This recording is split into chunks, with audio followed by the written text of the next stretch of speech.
All right, let's get started here. We're doing Arizona, New Orleans. That gets started to an important position. We're going to go to the running backs. James Conner. James Conner finished 10th with 13 points a game, 1,000 yards, 8 touchdowns. Conner's just one of the three backs that finished 85th plus, 85 plus PFF running for the last two seasons in a row. All right, that's up against Alvin Kamara. Alvin Kamara 15th overall last year, but that 14 points a game, impressive. 950 yards, 6 touchdowns. Hey, new head coach Kellen Moore says he's going to be a really big time, impactful runner, running the football first and foremost. But you got that receiving with him. So you can see he didn't play the last 3 games of the season. Had his 14-point average up against James Conner here, who had 13 points a game, missed last 2 games really.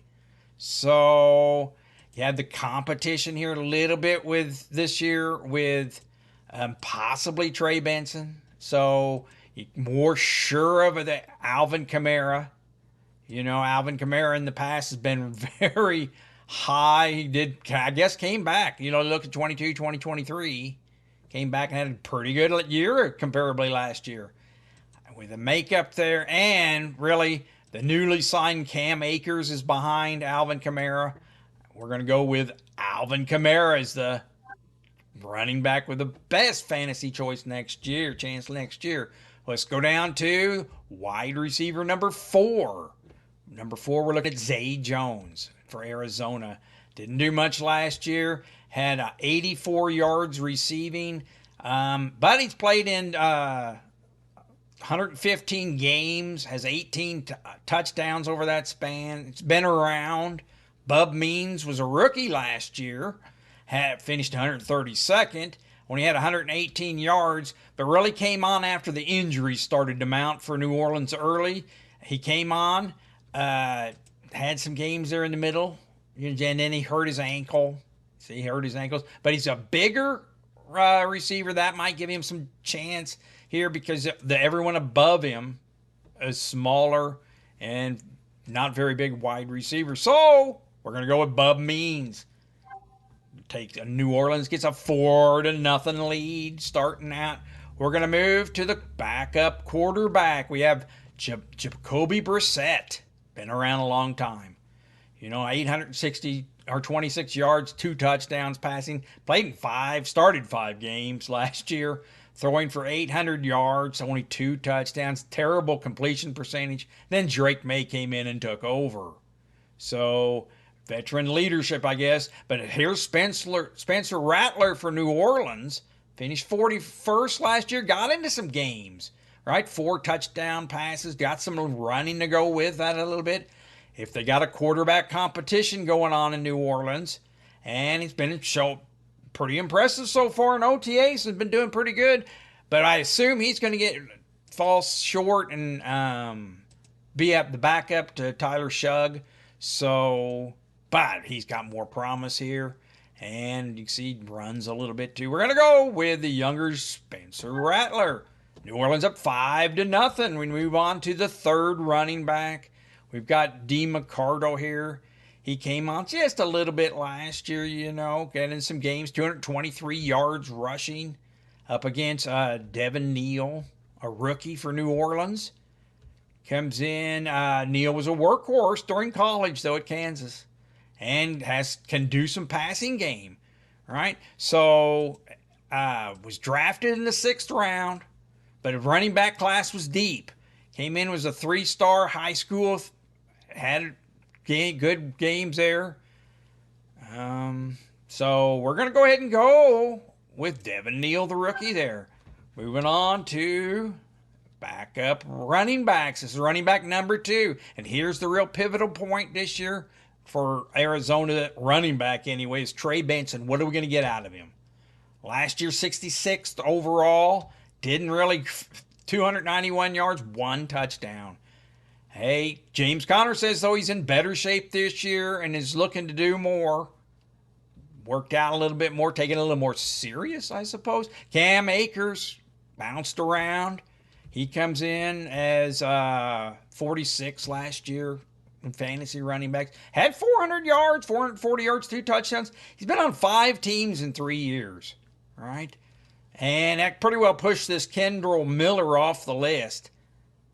So with his past, you got to put, and just the fact that they brought him in at this point in camp, right, means Cam Akers is probably going to be the number 2. And Devin Neal going to be pushed to number 3. And Kendry Miller just gets pushed off the list. So between the two, though, we're going to go with Trey Benson. Didn't fire. Hey, high draft capital. But, hey, they keep talking here that if in 2 starts, we got 2 starting running backs, is the coach speak. And hopefully to get something out of this Trey Benson. Cam Akers been around. I think we're going to get what we get. We'll give a point to Arizona and Trey Benson. How about up next we have the wide receiver number 3. And we have Greg Dortch. Kind of a special teamer. Came on some last year. Got into some action. 342 yards. 3 touchdowns receiving. Of course, he's signed his restricted free agent deal. 1 year, $3.3 million. Kind of a special teamer. Brandon Cooks been around a long time. Got 4.4 game last year. He missed some time due to a knee injury. Had weeks 5 through 11 he missed because of this knee. But he says his body's good, feeling better. So you can see the time miss. Hey, his kind of fallen down here in his career lately. But still pretty solid. We'll see how he fits into this Kellen Moore offense. But hey, I've got him penciled in as number 3. Greg Dortch, I'm sure they brought him back more for his special teamers as well.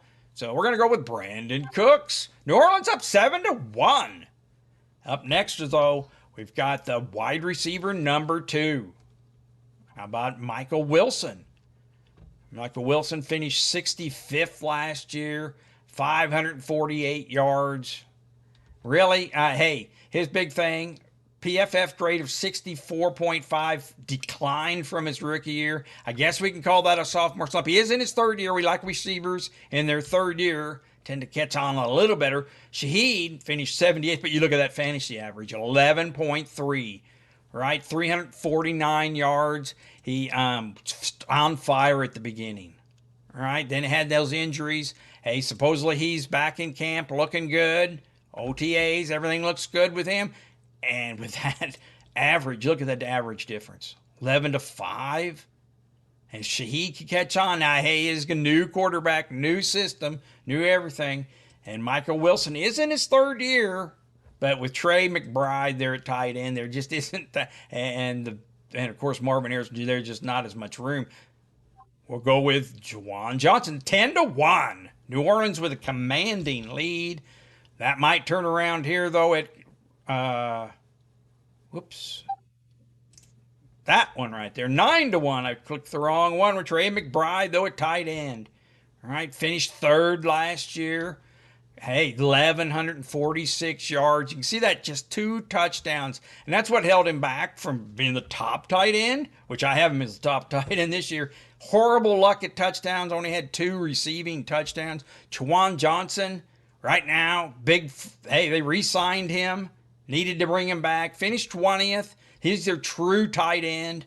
548 yards, 3 touchdowns. Now, Taysom Hill and that Moreau is hurt.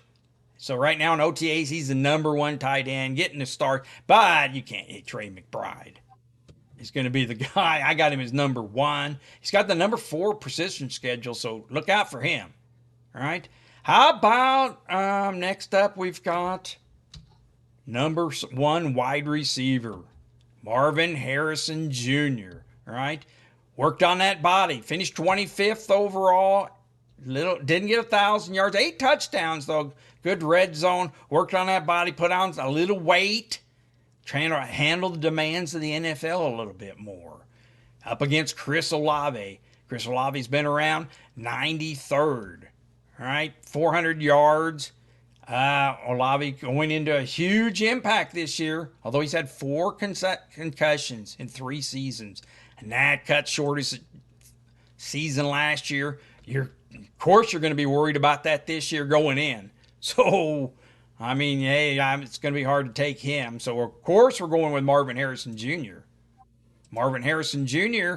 put on that little bit of weight, but dedicated and getting stronger and faster so he can see more slot work. They're thinking that might cause or help some of the line, Kyler Murray seeing over the line. He come out of the slot a bit more, move him around.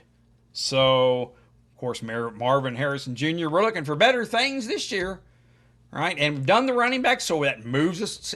It's 9-7 New Orleans lead, but we're going into the quarterback. And quarterback's the most important position on the teams. Kyler Murray last year finished ninth. You see that almost 16 points a game. Hey, 3,800 yards, 21 touchdowns. But we're looking for him to run more. The knee further behind that. We're expected to run more this season. Hey, he already had 572 yards, 5 touchdowns last year. You can see those explosive games played through there. Another year in the system. You know, you hope everything's going good. We've got Trey McBride to work with. And, of course, Marvin Harrison Jr. Going to expecting more out of him. And the running. You know, up against, hey, Tyler Shugg here. We're guessing he's going to win the battle. And they said he was the most ready of all of them out of the drafted quarterbacks to go. If he gets his chance. If he doesn't, they had LSU Nessmeyer in there looking. And of course, that Manning coming out, maybe. Everybody be thinking if New Orleans doesn't too good, that's where they may be going. But we're going to give Kyler Murray the choice, of course. He's going to be in my top 10. I look to be my sleeper quarterback. 11-9, Arizona wins. And on the back of that quarterback, Kyler Murray.